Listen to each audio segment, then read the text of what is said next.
Hello बोलो। सबसे पहले तो मैं कहना चाहूँगा कि जितने परफॉर्म किया है उनके लिए क्लैप करें, ठीक है। It takes a lot of girls to come and perform, ठीक है माइक। और जो चैरिटी टीम है इनके लिए भी, क्योंकि they spend extra hours just to come to this level, ठीक है। अब हो गया बहुत। अब एक second, can you change the mic?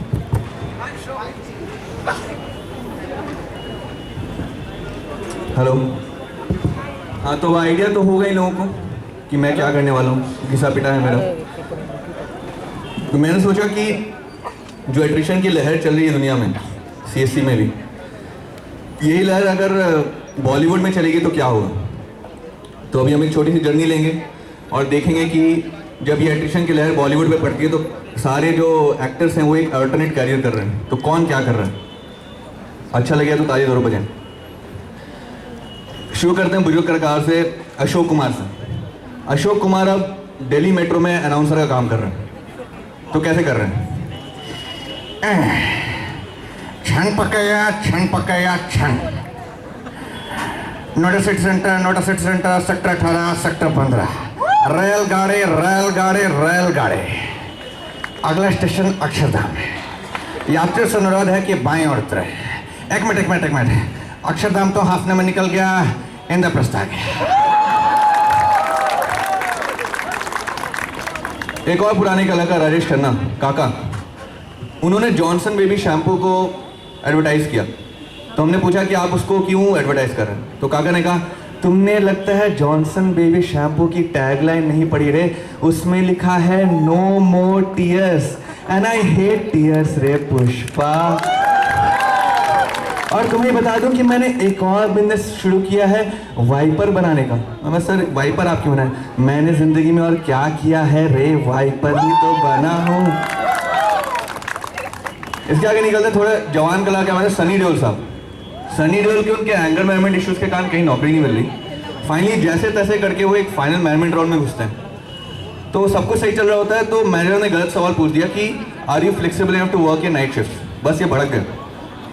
कहा तू चाहता मैं तेरा कुत्ता बन के रहूं, तो बोले तो भौंकूं, तो बोले तो कोडिंग करूं, तो बोले तो टेस्टिंग करूं, कभी नाइट शिफ्ट करूं, कभी ओवर टाइम करूं, मैं ये नहीं कर सकता। मैं समझा रहा है कि यार ये क्लाइंट सेंट्रिक अप्रोच होता है कंपनी का, थोड़ा डर के काम करना पड़ता है क्लाइंट से डर के वो काम करता है जिनकी हड्डियों में पानी भरा होता है। मैं हड्डियों में खालिद की मिला है उल्लासी मार के, मैं ये काम नहीं कर सकता। आगे बढ़ते हैं। फिर हमारे एक और पुराने कलाकार राजकुमार साहब आते हैं। तो राजकुमार साहब को कोई फर्क नहीं पड़ा एट्रिशन से। तो मैंने उनसे पूछा कि आप क्यों कोई काम नहीं कर रहे हैं, आप भी नौकरी ढूंढो। चुनीलाल, हम नौकरी भी करेंगे, वो नौकरी भी होगी, प्रोजेक्ट भी हमारा होगा, वो मैनेजर भी हमारा होगा, और वो तब हम नौकरी करेंगे चुनीलाल। बोला सर वो तो ठीक है, आप क्या बचपन से इतने रईस हैं? Chunilal, when we was born, sir I was born होता है। चुनीलाल, जब हमको इंग्लिश में ट्रांसलेट करते हैं तो वो वी होता है, इसलिए वी वॉज बॉर्न। शायद तुम्हें पता नहीं कि जब हम पैदा हुए थे तो डॉक्टर ने कहा था मुबारक हो, आपके यहाँ हम पैदा हुआ है।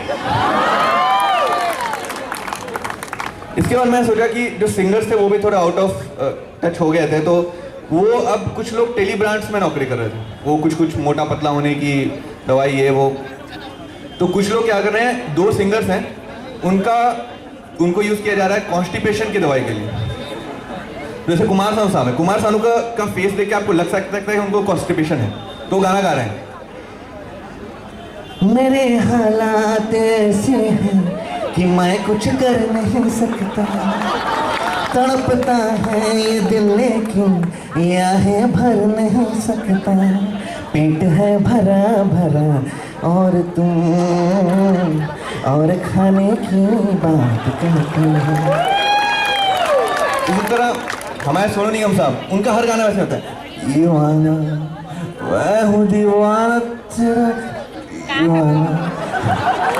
अब टेलीब्रांड में दिखाते हैं कि एक गोली दी इन्होंने और बाहर बंदा निकला उदित नारायण, एकदम फ्रेश। ए आहा ए आहा टिप टिप बरसा पानी, पानी ने आग लगाई। सिंगर से आगे बढ़ते हैं। फिर हमने सोचा कि हमारे सिद्दीकी साहब, नवाजुद्दीन सिद्दीकी जो आजकल बहुत फेमस है, उन्होंने यहाँ पे एयरपोर्ट में अपना एक मसाज पार्लर खोला। तो क्लाइंट गया, पूछा कि आप क्या क्या क्या मसाज करते हो? हाथ का, पैर का, जिगर का, गुर्दा का, सबका दर्द निकालेगा रे फैजल। क्लाइंट ने बोला ठीक है मसाज करा रहा है, 2 घंटे हो गए। क्लाइंट बोला हो गया, छोड़ोगे कब? जब तक तोड़ेगा नहीं तब तक छोड़ेगा नहीं। शानदार, जबरदस्त, जिंदाबाद। फिर हमारे इरफान खान साहब को कोई कमी नहीं है, हॉलीवुड में भी काम है, बॉलीवुड में भी। उन्होंने स्टार्टअप खोल रखा है, सारी चीज़ें एक जगह ही कर रहे हैं। तो एक बंदा क्या उनके पास, वो वोडाफोन में भी अभी हैं, तो बोलता है सर मेरे फ़ोन में नेटवर्क नहीं आ रहा है। अरे जब CCA प्रोजेक्ट मोबाइल में नेटवर्क नहीं होता ना भैया, तो आदमी गेम खेलने लग जाता है। तुम भी खेलो समझे बेटा, वो तो ऊपर रहेगा, तू सस्ता है ना। बोला सर ये ऐसे थोड़ा चलेगा, आपने बोला पैसे बचेंगे। अरे पैसे बचाने तो सिस्का LED लगाओ भैया, समझे। बोलता सर मुझे अपग्रेड करना है अपने आप को। अरे अपग्रेड करना है तो स्किल अपग्रेड करो भैया, simplyMylearning.com में प्रोफाइल बनाओ, समझे।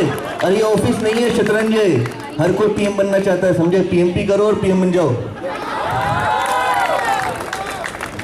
फिर उसके बाद फिर अब एक एम्प्लॉय ऐसा है यहाँ पे जिसको कि मतलब उसने पेपर डाले, उसको बोला तो तुमको ऑनशोर देंगे, उसका वीज़ा भी रिजेक्ट हो गया, ठीक है, प्रमोशन भी नहीं हुआ। तो वो हमारे शाहरुख खान साहब हैं, ठीक है। अब वो एकदम इरिटेट हो चुके हैं और ना खुद काम करते हैं, टीम को काम करने देते हैं। तो टीम को बैठा रखा है और पोएम पढ़ रहे हैं वीर ज़ारा स्टाइल में। मैं एम्प्लॉय नंबर 786, अपने क्यूबिकल की दीवारों के पार देखता हूँ।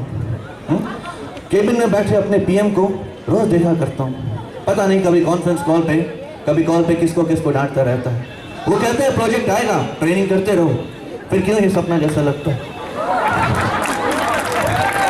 तब तक क्या होता है कि PM आ जाता है और बोलता है ये क्या नाटक लगा रखा है यार तुमने, टीम को काम नहीं कर। कुछ कितनी बार बोला, PM जी का बाजू तेरा, डेवलपमेंट टीम का बाजू मेरा, इधर नहीं आने का। हाँ क्यों गुस्सा हो रहे हो? ऑनशोर लगवाएंगे, तुम्हारा वीज़ा लगवा दे, क्या हुआ? ऑनशोर बात कर रहे हैं हम। तेरे को पता है मेरे पासपोर्ट में सिर्फ एक कंट्री का नाम सुनाई देता है, इंडिया। और इंडिया में तो मैं रहता हूँ यार। हम थोड़े शरीफ क्या हुए, पूरे मैरमेंट बदमाश हो गए। फिर उसके बाद फिर हमारे आमिर खान साहब, वो एकदम कंट्रास्ट में रहते हैं इनके। वो इतने सेटिस्फाइड हैं, मतलब ही दैट गाई जो कि गर्ल्स PG का रिसेप्शनिस्ट है, और उसको एक मेरा मैनेजर बोलता है कि यार तुम अपनी सैलरी ले रहे हो, तो बोलता है सैलरी भी है, मतलब इस तरह का उनका मतलब वो सेटिस्फैक्शन लेवल है। तो एक नया बंदा पूछता है सर आप इतने सर्टिफाइड कैसे हैं? क्या बात कर रहा है? मुझसे सवाल पूछा है, हेलो बेटर, मैं बहुत टॉलेंट हूँ। ये मीडिया क्या बोलता रहता है, मैं बहुत टॉलेंट हूँ। तुझे पता है CC छोड़े मैंने 5 साल हो गए, फिर भी मैं इधर ही हूँ। पता है क्यों? क्योंकि मुझे ये जगह पसंद है। पता है इधर DJ दीदी को कहावत है, DJ दीदी को बात है। CSC वाले मुफ्त में चाय पिला देते हैं, चैटर वाले हर साल मुझे मुफ्त में परफॉर्म करा देते हैं। हेलो, तो बोलता है पर सर आप इतने सीनियर एम्प्लॉय हो, आप तो बाहर भी अप्लाई कर सकते हो। होता नहीं जी, होता नहीं, इंटरव्यू तो झमेले, तो स्विचिंग दे मेले, होता नहीं जी, टिम लक लक।